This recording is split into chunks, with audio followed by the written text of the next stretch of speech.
नमस्कार आप सभी को। आज हम बात करेंगे ऊर्जा की। जैसे बहुत सुना है कि नेगेटिव ऊर्जा है, घर में नकारात्मक शक्ति है, या किसी ने क्रिया कर दिया है, या घर में अच्छी एनर्जी है या पॉजिटिव एनर्जी है, किसी देव का वास है, किसी भगवान का वास है। तो ये कैसे जानेंगे हम खुद से कि हमारे घर में जो एनर्जी है वो नेगेटिव है या पॉजिटिव?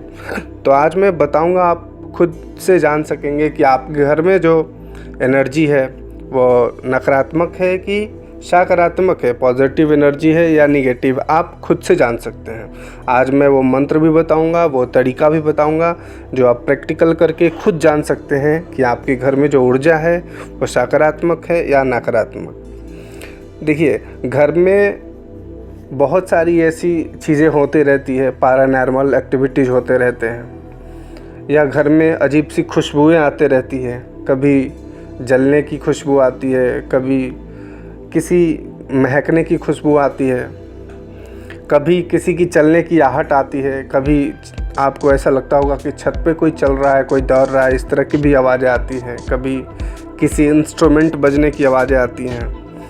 तो हम कैसे जानेंगे कि ये जो चीज़ें हो रही हैं या जो आवाज़ें आ रही हैं तो किसी तंत्र के माध्यम से आ रही है या हमारा भ्रम है?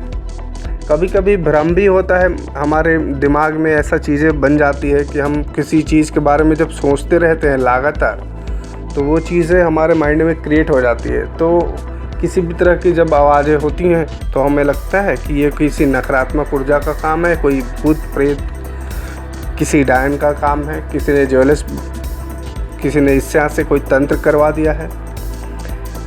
तो आज इसी सब बातों का सवालों का जवाब मैं दूंगा आपको कि आप किस तरह से पूरी तरह से 100% जान सकेंगे कि ये जो चीज़ें हो रही हैं, या घर में लड़ाई झगड़े बहुत हो रहे हैं, घर में आपस में बन नहीं रहा है, तनाव बना रहता है, सर में दर्द बनी रहती है, सीने में दर्द बना रहता है, कोई ज़्यादा बीमार पड़ रहा है, तो इसके पीछे क्या कारण है? किसी तरह की नकारात्मक ऊर्जा है या कोई सकारात्मक ऊर्जा है, या फिर यूँ ही बीमारी है?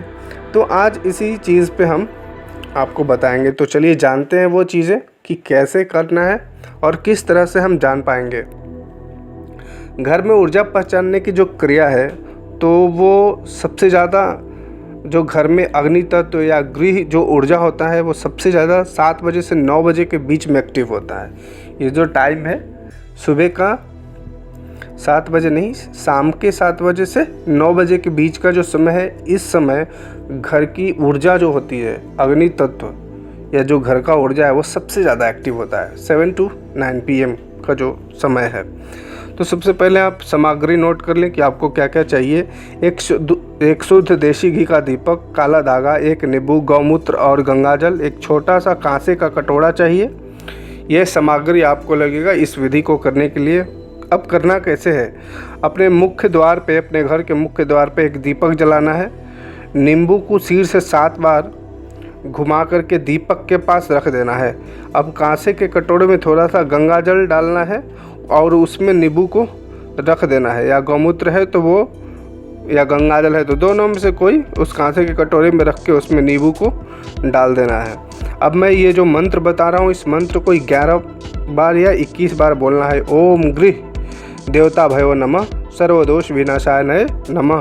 मंत्र एक बार फिर से सुने। ओम गृह देवता भयो नमः, सर्वदोष विनाशाय नमः। यह मंत्र आपको बोलना है। अब संकेत पहचानना है कि कैसे जानेंगे कि नेगेटिव है कि पॉजिटिव। अगर नींबू काला पड़ जाए या फट जाए तो घर में नेगेटिव ऊर्जा है, कोई तंत्र किया है, कोई भूत प्रेत का वास है। अगर दीपक की लौ कांपे या बार बार बुझे तो ऊर्जा स्थिर है, यानी घर की ऊर्जा है। अगर सब शांत रहे, स्थिर रहे और नींबू भी काला ना पड़े तो समझ जाइए कि पॉजिटिव एनर्जी है, किसी भगवान की ऊर्जा है, सकारात्मक ऊर्जा है। नकारात्मक ऊर्जा हटाने की प्रक्रिया मैं बता देता हूँ। अगर आपने पता किया कि नकारात्मक ऊर्जा है तो उसे हटाएंगे कैसे? मंत्र और धूपन विधि से हर कोण में गूगल और कपूर एक साथ मिक्स करके उसका धूप जलाना है, और ऊपर जो मैंने मंत्र बताया था उसी मंत्र को आपको बोलना है 21 बार। और इस तरह से पूरे घर में आप गूगल और कपूर की धुनी देंगे लगातार 11 दिनों तक, तो वो नकारात्मक ऊर्जा जो है आपके घर से हट जाएगा। तो वीडियो अगर पसंद आया हो तो लाइक शेयर ज़रूर करें और चैनल को सब्सक्राइब कर लीजिए।